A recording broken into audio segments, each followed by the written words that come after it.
کہنے لگے پیارے آقا صلی اللہ علیہ وسلم نے اسی دسترخوان پر کھانا تناول فرمایا اور اس کے بعد اپنا دست اقدس اس کے ساتھ مس کر دیا. بس اس دن کے بعد جب بھی یہ میلا ہو جاتا ہے میں آگ میں ڈال دیتا ہوں, میل تو جل جاتی ہے, کپڑا تھوڑا سا اونچی آواز سے کپڑا.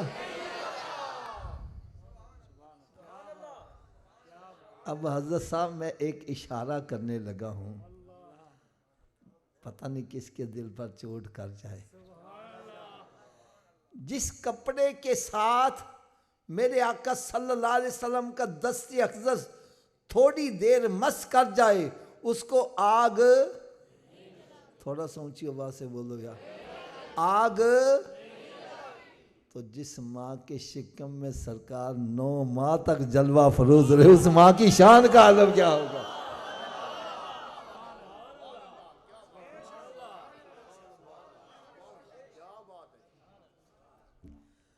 اب ایک اشارہ اور کرنے لگا ہوں.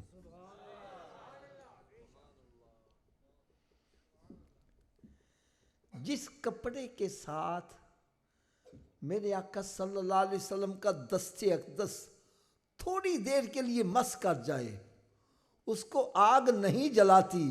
ارے سارے صحابہ کرام نے اسی دست اقدس پر تو بیعت کی ہے, ان کا مقام کیا ہوگا.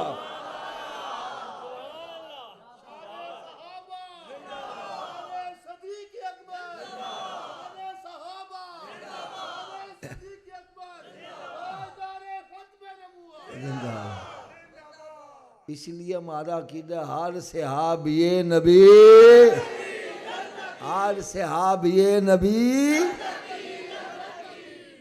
قرآن مجید 26واں پارہ 3 رکوع شروع یہیں سے ہوتا ہے. لقد رضی اللہ عن المؤمنین اذ یبایعونک تحت الشجرہ. تحقیق اللہ تعالیٰ ان سب سے راضی ہو گیا جنہوں نے درخت کے نیچے بیٹھ کر میرے محبوب کے ہاتھ پر بیعت کی. میں نے کہا یار جن سے رب راضی ہے تو ناراض کیوں ہو رہا ہے.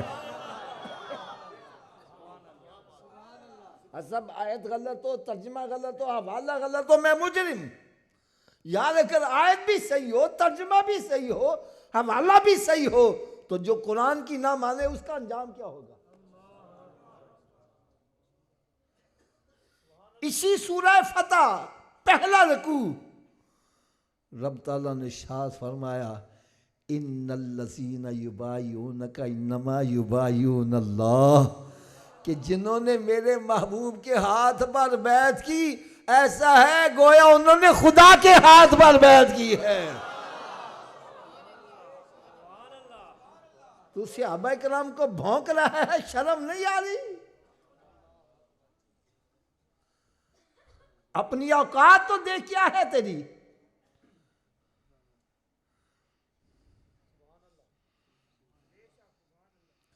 اور یہ جو نعرہ لگایا گیا نا ہر صحابی نبی جنتی جنتی, میں اس کو نعرہ سمجھتا ہوں. میرے نزدیک صحابہ کرام کا مقام اس سے بھی عرفہ رہا ہے.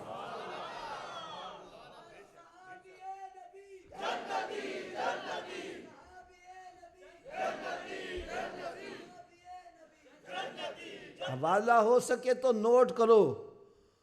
11واں پارہ 2 رکوع رب تعالیٰ نے ارشاد فرمایا والذین اتبعوہم بإحسان رضی اللہ عنہ ورضوا عنہ وأعد لهم جنات تجری تحتها الانہار خالدین فیہا ابدا. فرمایا صحابہ کرام کا مقام تو اتنا عرفہ اور اعلیٰ ہے کہ جو ان کے نقش قدم پر بھی چلے گا رب ان کو بھی جنت عطا کرے گا. یا جن کے نقش قدم پر چلنے سے جنت ملتی ہے ان کا اپنا مقام کتنا بلند ہوگا.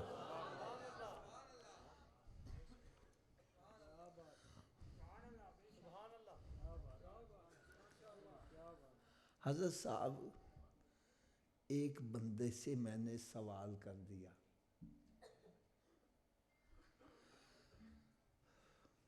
میں اپنی سعادت سمجھ رہا ہوں آج مجھے موقع مل رہا ہے علماء کرام کو سبق سنانے کا.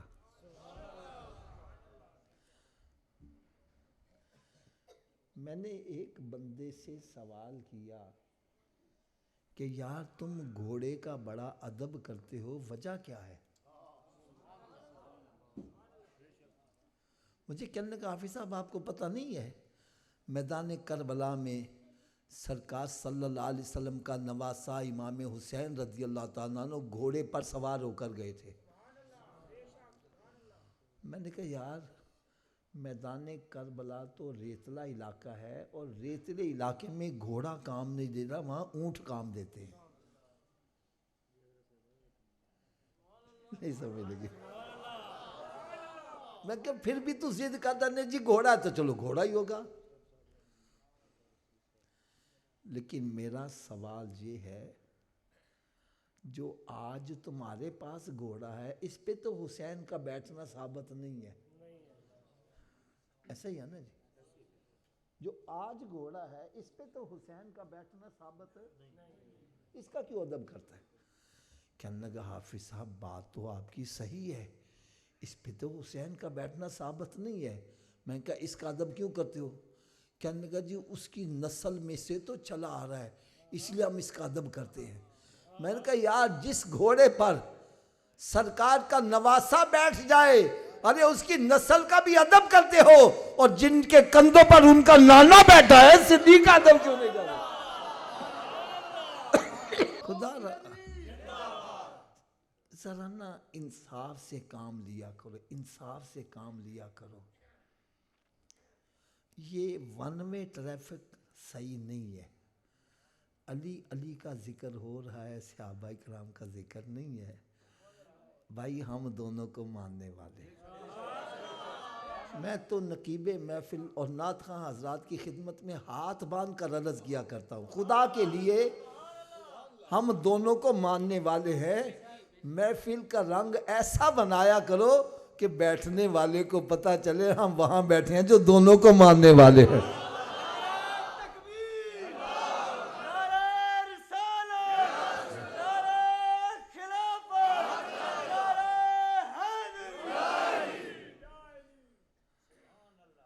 جب مکہ فتح ہوا ہے، کیا ہوا ہے؟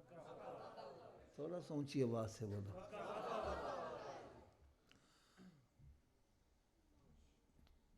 تو مکہ معظمہ یعنی خانہ کعبے میں 360 بت رکھے ہوئے تھے۔ میرے آقا صلی اللہ علیہ وسلم فرمایا آج سب بت گرا دیے جائیں گے۔ بت گرا دیے گئے۔ ایک بت بہت بڑا تھا، حضرت علی رضی اللہ عنہ عرض کرتے ہیں یا رسول اللہ صلی اللہ علیہ وسلم آپ میرے کندھوں پر سوار ہوں اور اس کو توڑ دیں۔ تو میرے آقا صلی اللہ علیہ وسلم فرمایا علی تو نبوت کا بوجھ نہیں اٹھا سکتا، علی تو نبوت کا بوجھ، یار علی سے فرمایا تو نبوت کا بوجھ نہیں اٹھا سکتا، صدیق سے نہیں فرمایا ان کے کندھوں پر سرکار سوار ہیں۔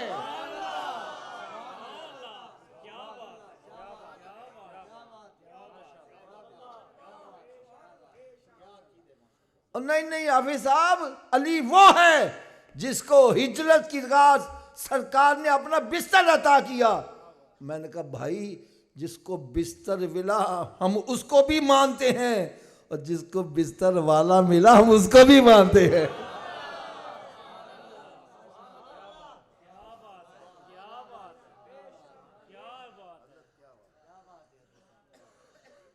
اللہ اللہ اللہ اللہ۔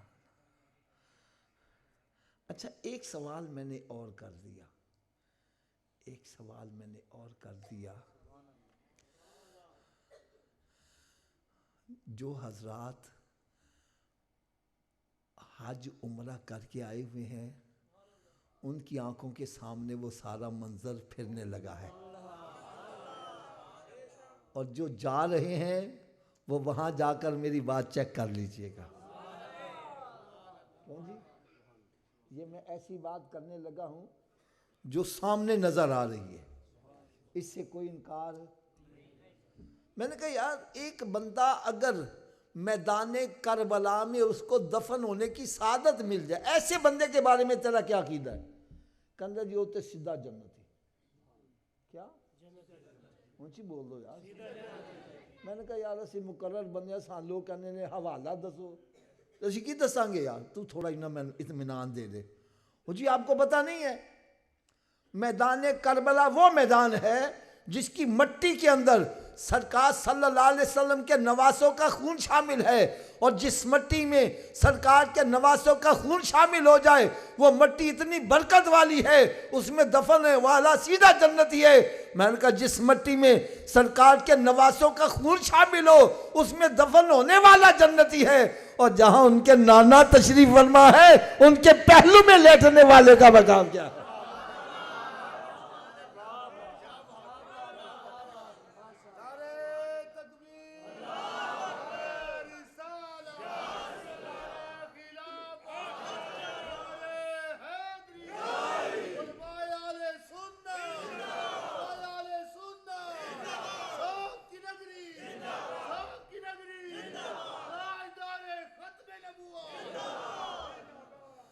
آپ سے اگر کوئی پوچھے سرکار صلی اللہ علیہ وسلم کی ساری امت میں کوئی ایسا امتی ہے جو اس وقت جنت میں ہے، تو برملا کہہ دو صحابہ کرام ہے جو جنت سے بھی اعلیٰ مقام پر فائز ہے۔ کیا مقدر ہے صدیق اور عمر کا، ارے جن کا گھر رحمتوں کے خزینے میں ہے۔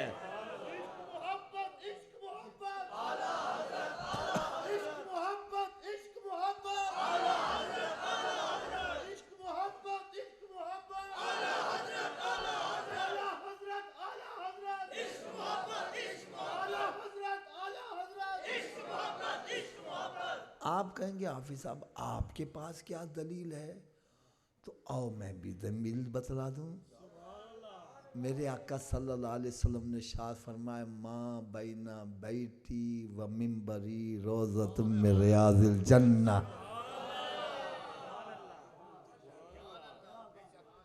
میرے حجرہ پاک اور منبر شریف کے درمیان کا حصہ جنت کی کیاریوں میں، اونچی بولو، آج اگر کوئی جنت میں نماز پڑھنا چاہتا ہے، ارے وہاں نماز پڑھے ایسا ہے جیسے جنت میں نماز ادا کر رہا، وہ ہے ہی جنت کا ٹکڑا۔